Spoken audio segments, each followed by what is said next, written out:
تعلم على العلماء حتى تعرف الإسلام صحيحا. إن الحمد لله نحمده ونستعينه ونستغفره ونعوذ بالله من شرور أنفسنا ومن سيئات أعمالنا من يهده الله فلا مضل له ومن يضلل فلا هادي له وأشهد أن لا إله إلا الله وحده لا شريك له وأشهد أن محمدا عبده ورسوله يا أيها الذين آمنوا اتقوا الله حق تقاته ولا تموتن إلا وأنتم مسلمون يا أيها الناس اتقوا ربكم الذي خلقكم من نفس واحدة وخلق منها زوجها وبث منهما رجالا كثيرا ونساء واتقوا الله الذي تساءلون به والأرحام إن الله كان عليكم رقيبا يا أيها الذين آمنوا اتقوا الله وقولوا قولا سديدا يصلح لكم أعمالكم ويغفر لكم ذنوبكم ومن يطع الله ورسوله فقد فاز فوزا عظيما أما بعد فإن أصدق الحديث كتاب الله وخير الهدي هدي محمد صلى الله عليه وسلم وشر الأمور محدثاتها وكل محدثة بدعة وكل بدعة ضلالة وكل ضلالة في النار. Gjithë lavdia I takon vetëm Allahut, ata e falenderojmë, ata e lavdrojmë dhe I shprehim lavdi, prej Tij kërkojmë ndihmë dhe prej Tij kërkojmë falje, kërkojmë mbrojtje tek Allahu nga e keqja e vetes sonë dhe nga të këqijat e veprave tona. Ka e udhëzon Allahu s'ka kush e devion dhe ka e devion Allahu nuk ka kush e udhëzon. Dëshmoj se nuk ka të adhuruar të drejtë përveç Allahut një, I cili nuk ka ortak dhe nuk ka rival, dhe dëshmoj se Muhamedi është rob dhe I dërguar I Tij, I zgjedhuri dhe I dashuri I Tij dhe besniku për shpalljen e Tij. Ai e çoi në vend emanetin, e këshilloi umetin dhe luftoi për Allahun ashtu si takon atij derisa I erdhi vdekja. Salavatet dhe selamet e shumta të Allahut qofshin për ta, për familjen e Tij dhe të gjithë shokët e Tij. O robërt Allahut, ju porosis juve dhe veten time që t'i ruhemi Allahut të lartësuar, sepse ruajtja dhe kujdesi ndaj Allahut është porosia më e madhe dhe dhuntia më e madhe, dhe është themeli I lumturisë në këtë botë dhe në botën tjetër. Ruajtja për Allahut të madhruar është që robi të veprojë me bindje ndaj Allahut, me dritë nga Allahu, duke shpresuar shpërblimin e Allahut, dhe të largohet nga mëkatet ndaj Allahut, me dritë nga Allahu, duke e pasur frikë dënimin e Allahut. O robërt Allahut, një prej synimeve më të larta të kësaj feje madhështore është rrënjosja e vlerave të mëshirës, dashurisë dhe solidaritetit mes anëtarëve të shoqërisë muslimane. Një prej adhurimeve më të vlefshme dhe moraleve më fisnike që shërojnë plagët e shpirtrave dhe I lehtësojnë dhimbjet e zemrave, është një adhurim I madh, një virtyt fisnik I njohur të dietarët si Gjebrul Khatir, që do më thanë shërimi I zemrës së thyer.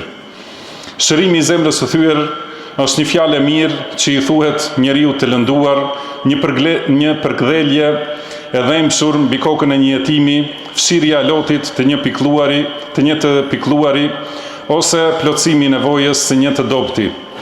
Është një virtyt me të cilin stolisen vetëm njerëzit me shpirt fisnik dhe zemra të mbushura me iman dhe mëshirë. Allahu I lartësuar ka bërë që shpërblimi të jetë sipas llojit të veprës. Prandaj, kush e kalon jetën duke u lehtësuar ndjenjat dhe emocionet njerëzve, Allahu do t'ia lehtësojë gjendjen atij në këtë botë dhe në botën tjetër. Kush ecë mes njerëzve duke u ashëruar zemrat e thyera, Allahu do ta mbrojë dhe do t'i vijë në ndihmë në çastet më të vështira dhe në mes të rreziqeve. Vëllezër besimtar, më I madhi që I qetëson shpirtrat dhe I shëron zemrat e thyera është Allahu I lartësuar, I cili e ka quajtur veten Al-Jabbar, që do të thonë ai që I shëron zemrat e thyera dhe I përmbush mangësitë. Muslimani ndërmjet dy sejdave në namazin e tij thot: Rabbi ighfirli warhamni wajburni warzuqni warfa'ni. O Zoti im, më fal, më mëshiro, më forco, më furnizo dhe më lartëso. Shikoni se çfarë ndodhi me pejgamberin sallallahu alaihi wasallam dhe me muslimanët në betejën e Uhudit. Dhe si Allahu I lartësuar u ashëroi zemrat, u largoi pikëllimin dhe u tha: "Wala tahinu wala tahzanu wa antumul a'launa in kuntum mu'minin." Mos u ligështoni dhe mos u pikëlloni, sepse ju jeni më të lartët nëse jeni besimtar. Në Kuranin madhështor, Allahu na tregon se si u ka shëruar zemrat pejgamberëve dhe të dërguarve të tij.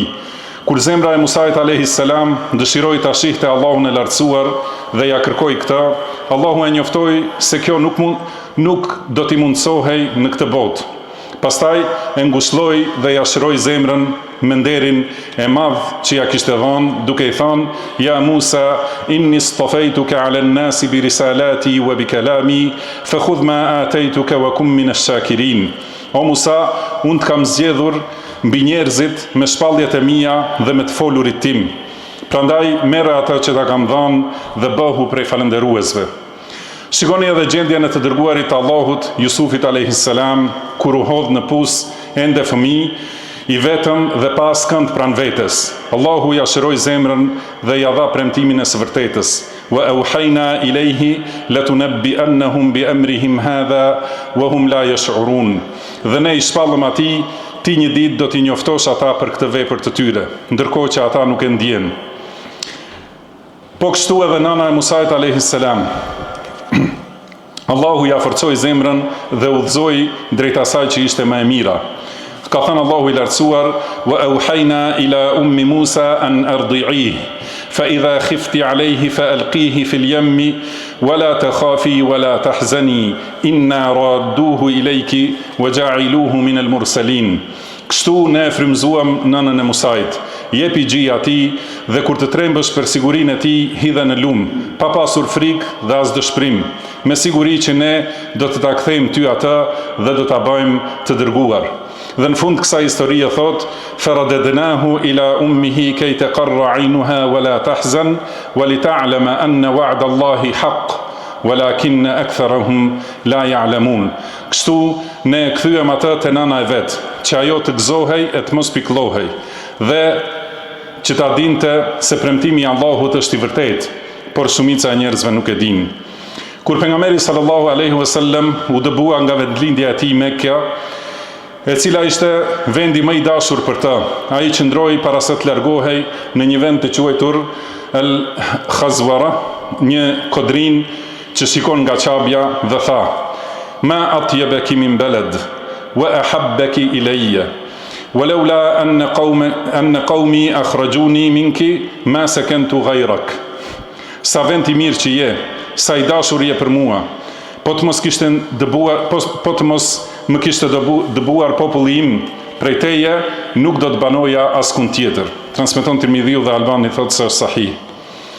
Atëherë Allahu ja shëroi zemrën dhe ndërsa ishte rrugës për Medinë, i shpalli: "Inna alladhi farada alayka al-Qur'ana laradduka ila ma'ad." Me të vërtetë ai që të ka urdhëruar, me të vërtetë ai që ta ka urdhëruar ty Kur'anin, do të kthej në vendin e kthimit. Do me thonë, ai që ta zbriti Kur'anin dhe të urdhroi ta kumtosh atë, do të kthej në vendin prej nga dole, të nderuar, fitimtar dhe nga dhënjues. Dhe Allahu e përmbushi premtimin e tij, e ndihmoi robin e tij dhe i premtoi se do t'i jap derisa të mbetet plotësisht i kënaqur. Allahu i lartësuar ja shëroi zemrën pejgamberit ton sallallahu alaihi wasallam, ja largoi brengën, shqetësimin, pikëllimin dhe ngushtësinë dhe duke i shpallur: "Wad-duha wal-layli idha saja, ma wadda'aka rabbuka wama qala, walal-akhiratu khayrun laka min al-ula, walasawfa yu'tika rabbuka fatarda." Betohem në shkëlqimin e paraditës dhe në natën kur terret dhe qetësohet, se Zoti yt nuk të ka braktisur e as nuk të urren. Jeta e ardhshme për ty është më e mirë se kjo e para. E sigurisht që Zoti yt do të jap ty sa të jesh i kënaqur. Nëse i meditojmë ajetet e Kuranit fisnik, do të shohim se shërimi i zemrave të thyera është një metodologji hyjnore e cila përsëritet në shumë vende të Kuranit. Allahu e ka bërë të ligjshme që të shërohet zemra e të varfërve, jetimve dhe të afërmve që marrin pjesë në ndarjen e trashëgimisë, por nuk kanë pjesë të caktuar në të. Thot: "Wa idha hadara al-qismata ulul qurba wal yatama wal masakin farzuquhum minhu wa qulu lahum qawlan ma'rufa." E kur në ndarjen e trashëgimisë të jenë të pranishëm farefisi i largët, jetimët dhe të varfrit, dhuroni edhe atyre diçka dhe thuaj një fjalë të ëmbla. Kjo është një thirrje që zemrat e tyre të shërohen me ndihmë materiale ose me një fjalë të mirë që të mos largohen me zemra të thyera. Edhe në momentet e ndarjes mes bashkëshortëve, kur ka mosmarrveshje dhe dhimbje, Allahu urdhëroi që gruas së shkurorzuar t'i jepet dhuratë sipas mundësisë, duke thënë: "Walil mutallaqati mata'un bil ma'rufi haqqan 'alal muttaqin."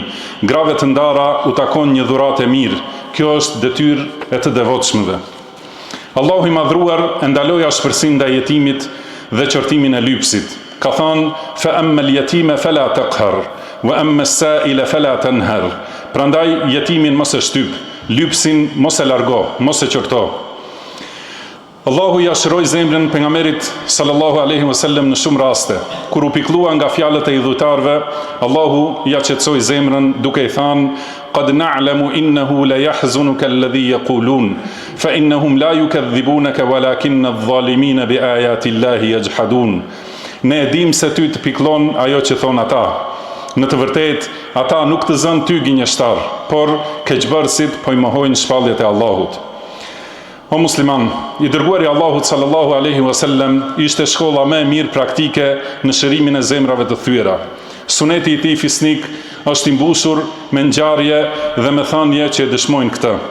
Një ditë pejgamberi sallallahu alaihi wasallam hyri në xhami dhe pa një burr nga ansarët, të quajtur Ebu Umame, ulur në xhami jashtë kohës së namazit, ndërsa në fytyrën e tij dukej pikëllimi dhe shqetësimi.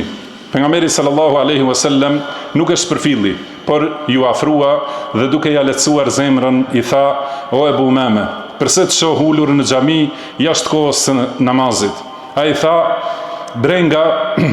Brenga që më kanë pushtuar dhe borxhe, o i dërguari i Allahut." Pejgamberi sallallahu alaihi wasallam tha: "A dëshiron të mësoj disa fjalë që nëse i thua, Allahu do të ta largoj brengën tënde dhe do ta shlyej borxhin tënd?" Ai tha: "Po, i dërguari i Allahut." Atëherë pejgamberi sallallahu alaihi wasallam i tha: "Thuaj në mëngjes dhe në mbrëmje, o Allah, unë kërkoj mbrojtjen tënde nga brenga dhe pikëllimi. Kërkoj mbrojtjen tënde nga paaftësia dhe përtatësia. Kërkoj mbrojtjen tënde nga frika dhe kopracia, dhe kërkoj mbrojtjen tënde nga rëndimi i borxhit dhe shtypja e njerëzve." Transmeton Abu Davudi. Ai e bëri këtë lutje dhe Allahu ja largoi brengën dhe ja shleu borxhin. Një grua e cila kishte mangësi në të menduarit, pra ishte me aftësi të kufizuara mendore, erdhi te pejgamberi sallallahu alaihi wasallam dhe i tha: "O i dërguari i Allahut, un kam një nevojë për ty." Ai nuk e qortoi, nuk e largoi dhe nuk u soll me ashpërsinë ndaj saj. Përkundrazi, ja shëroi zemrën dhe i tha: "O nëna e filanit, zgjidhe cilën rrugicë të duash që unë ta kryej nevojën tënde." Pastaj e shoqëroi në një prej rrugëve derisa ja plotsoi nevojën e saj. Transmeton Muslimi. Pas betejës së Hunenit, kur pejgamberi sallallahu alaihi wasallam e ndau plaçkën e luftës dhe u dha pjesë atyre, zemrat e të cilëve dëshironte t'i afronte me islamin nga prisit e kurejshve, ndërsa ensarve nuk u dha asgjë. Ata ndjen një lloj mërzie në zemrat e tyre. Atëherë pejgamberi sallallahu alaihi wasallam i mblodhi ata dhe u ashëroi zemrat me fjalë që vlejnë më shumë se gjithë kjo botë dhe çka ka në të. Ai u tha: "Ema tardawna an yadhhaba an-nasu bish-shati wal-ba'ir wa tadhhabuna bi rasulillahi sallallahu alaihi wasallam law salaka an-nasu wadiyan wa salakat al-ansaru shi'ban la ikhtartu shi'b al-ansar." A nuk jeni të kënaqur, o ansar, që njerëzit të kthehen me dele e deve, ndërsa ju të ktheheni në shtëpitë tuaja me të dërguarin e Allahut sallallahu alaihi wasallam? Sikur të gjithë njerëzit të zgjidhnin një lugin dhe ansarët të zgjidhnin një lugin tjetër, unë do ta zgjidhja luginën e ansarëve. Atëherë ata shpërthyen në lot, derisa mjekrat e tyre u lagën nga lotët dhe thanë: "Jemi të kënaqur që hisja jon të jetë i dërguari i Allahut sallallahu alaihi wasallam." Këtë hadith e transmetojnë Buhariu dhe Muslimi. Njëri ndër pjesëtarët më të dobët të shoqërisë është jetimi, i cili ka humbur baban e tij dhe zemra e tij është e thyer. Prandaj pejgamberi sallallahu alaihi wasallam na udhëzoi që t'ia lehtësojmë dhe t'ia ngushëllojmë zemrën. Ebu Hurajra radhiyallahu anhu transmeton se pejgamberi sallallahu alaihi wasallam ka thënë: in aradta an yalina qalbuk fa at'im al-miskin wamsah ra's al-yatim.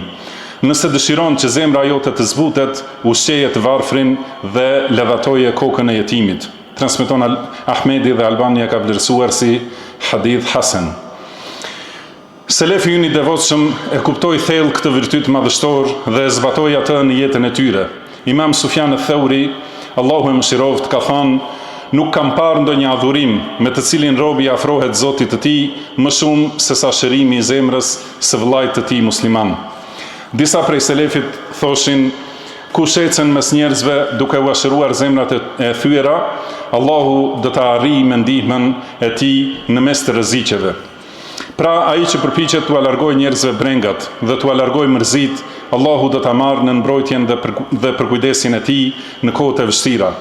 Po ashtu Abdullah ibn Abbas radhiyallahu anhuma ka thënë: të kujdesem për një familje muslimane për një muaj, ose për një javë, ose sa të dojë Allahu, është më e dashur për mua se sa të kryej një haxh. Dhe një tabaka me ushqim që ja dhuroj një vllajt tim për hir të Allahut, është më e dashur për mua se sa një dinar që e shpenzoj për luftë në rrugën e Allahut. Ky është një nga nivelet më të larta të shërimit të zemrave të thyera dhe të kujdesit për ndjenjat e njerëzve. Ndërsa thyerja e zemrës është cilësia e tij, zemra e cilit është ngurtësuar dhe morali dhe natyra të cilit janë bërë të ashpra. Prandaj kjo është ndër tiparet më të dukshme të mosbesimtarëve, mohuesve të Allahut të lartësuar dhe ditës së gjykimit. Allahu i lartësuar ka thënë: "Ara'ayta alladhi yukadhibu bid-din, fadhalika alladhi yad'u al-yatim, wala yahuddu 'ala ta'amil miskin." A e ka parë atë që mohon ditën e llogarisë? Ky është ai që i dëbon ashpër jetimet dhe nuk nxit që t'i jepet ushqim të varfrit. Allahu na ruajt nga ngurtësimi i zemrës, e gërësimi i karakterit dhe prishja e sjelljes. Allahu bekoft mua dhe ju me Kur'an dhe Sunet, na e bëft të dobishëm secilin për kujtim në to, çdo urtësi dhe secilin ajet, i them këto fjalë që i dëgjuat dhe kërkoj falje tek Allahu për mua dhe për ju nga secili mëkat dhe gjuna, kërkoni falje atij sepse ai është falësi i madh dhe mëshiruesi.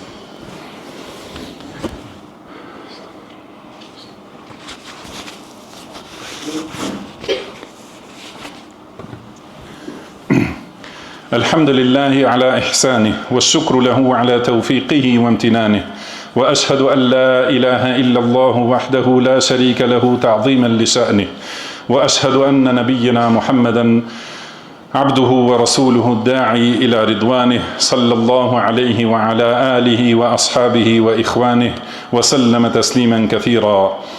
E gjithë lavdia i takon Allahut për secilën mirësi. Ata e falenderojmë për suksesin e dhanë dhe për çdo dhunti. Dëshmoj se nuk ka të adhuruar të drejtë përveç Allahut një dhe i vetëm dhe i pastër nga çdo ortakri, dhe dëshmoj se Muhamedi është rob dhe i dërguari i Allahut, i cili thiri për tauhid, moral dhe çdo mirësi.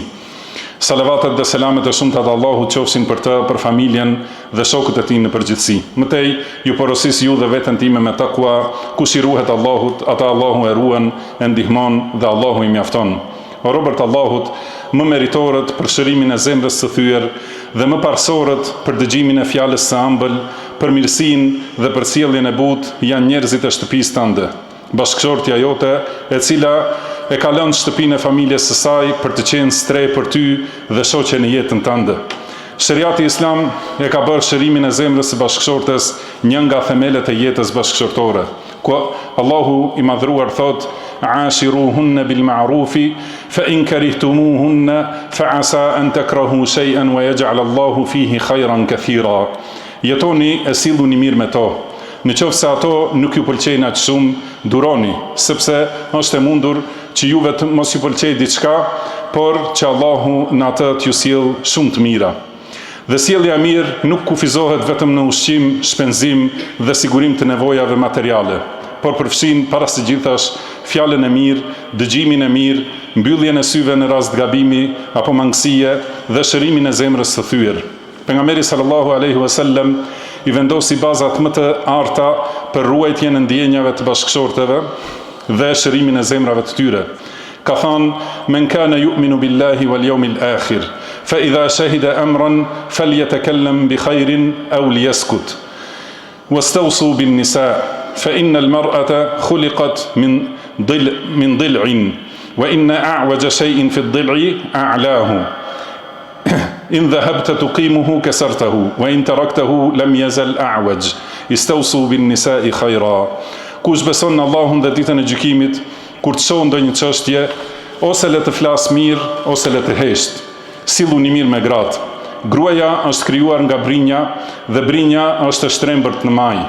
Nëse mundohesh ta drejtosh, do ta thyesh, e nëse e lë, do të mbetet i shtrembërt. Silluni mirë me gratë. Transmeton Buhariu dhe Muslimi. Dhe ka thënë gjithashtu, khairukum li ahlihi wa ana khairukum li ahli. Më i miri prej jush është ai që është më i mirë për familjen e tij, dhe unë jam më i miri prej jush për familjen time. Transmeton Ibn Majah dhe Albani thotë sahih. Pra kuptimi i natyrës së gruas dhe konsiderimi i saj është kulmi i shërimit të zemrës së saj. Pejgamberi sallallahu alaihi wasallam e shëronte zemrën e Aishës radhiyallahu anha duke e thirrur me përgdheli: "Ya Aish, hadha Jibrilu yaqra'u alayki salam." I ka thënë: "Oj Aish, Gjibrili po të bën selam." Transmeton Buhariu dhe Muslimi. Po ashtu ai pinte nga vendi ku pinte ajo, duke treguar dashuri dhe vëmendje. Ebu Bekri radhiyallahu anhu hyri te pejgamberi sallallahu alaihi wasallam dhe e pa Aishën duke ngritur zërin ndaj të dërguarit Allahut sallallahu alaihi wasallam. Ai u ngrit për ta qortuar, por pejgamberi sallallahu alaihi wasallam hyri ndërmjet tyre dhe e ndaloi, derisa Ebu Bekri u largua. Pastaj pejgamberi sallallahu alaihi wasallam ju afrua me butësi Aishës dhe ja shëroi zemrën duke i thënë me shaka: "Kayfa ra'aytani anqadhtuki min ar-rajul?" Si të duk, si të shpëtova nga ai burri. Transmeton Abu Davudi dhe Ahmedi dhe Sheikh Mukbili thotë se është sahih. Fjala ashpër e thyen zemrën e gruas, ndërsa qortimi dhe poshtrimi para fëmijëve ose të afërmve e shkatron dinjitetin e saj. Prandaj, shërojni zemrat e bashkëshorteve tuaja me lavdrim për veprat e tyre, me falënderim për lodhjen e tyre në rritjen e fëmijëve dhe në menaxhimin e shtëpisë. Një kafshat që i vendos në gojen e bashkëshortes tënde është sadaka. Një buzëqeshje në fytyrën e saj është adhurim. Dhe ngushëllimi i saj në pikëllim me fjalë dhe me vepra është një rrugë afrimi me Allahun. Prandaj keni frikë Allahun në lidhje me gratë, dijeni se shtëpitë nuk ndërtohen mbi grindje dhe kontroll të çdo gjëje të vogël, por ndërtohen mbi dashuri, mëshirë dhe tolerancë dhe mbi shërimin e zemrave të thyera. O Allah, o ti që je El Gjabbar, sunduesi dhe mbajtësi i qiellve dhe tokës, o ti që shëron zemrën e thyer, e pasuron të varfrin dhe lehtëson të pikëlluarin, na i shëro zemrat me një shërim që i mahnit banorët e qiellve dhe të tokës. O Allah, shëroj zemrat e çdo të thyeri, largoje brengën e çdo të pikëlluari, shlyeja borxhin çdo borxhliu dhe shëro me mëshirën tënde çdo të smur dhe të sprovuar. O Allah, na bëj në shtëpitë tona prej atyre që i shërojnë zemrat e thyera, që i nderojnë ndjenjat dhe që ndjekin udhëzimin e pejgamberit tënd fisnik sallallahu alaihi wasallam në sjelljen bashkëshortore. O Allah, na jep butësi në sjellje, moral të mirë dhe fjalë të bukura dhe na bëj çelësa të së mirës dhe mbyllës të së keqes. O Allah, fali muslimanët dhe muslimanet, besimtarët dhe besimtaret, të gjallët dhe të vdekurit. Në vërtet ti je i afërt dëgjues i lutjeve. O robërt Allahut, dërgoni salavat për pejgamberin tuaj, për mëshirën e dhuruar dhe dhuntinë e ofruar, pasi ju ka urdhëruar Allahu i lartësuar dhe ka thënë: Inna Allaha wa malaikatahu yusalluna 'alan nabi, ya ayyuhalladhina amanu sallu 'alayhi wa sallimu taslima. Me të vërtetë Allahu jep salavat dhe me lajket luten me salavat për pejgamberin. O ju që keni besuar, dërgoni atij salavat dhe jepni shumë selam. Dhe pejgamberi sallallahu alaihi wasallam ka thënë: Men salla alayya salatan sallallahu alaihi biha 10. Kush më dërgon mua një salavat, Allahu atij jep salavat 10 herë. Allahumma salli ala Muhammadin wa ala ali Muhammad كما صليت على إبراهيم وعلى آل إبراهيم إنك حميد مجيد وبارك على محمد وعلى آل محمد كما باركت على إبراهيم وعلى آل إبراهيم إنك حميد مجيد وارض اللهم عن الخلفاء الراشدين الأئمة المهديين أبي بكر وعمر وعثمان وعلي وارض اللهم عن الصحابة أجمعين ومن تبعهم بإحسان إلى يوم الدين وعنا معهم بمنك وإحسانك وكرمك يا أكرم الأكرمين.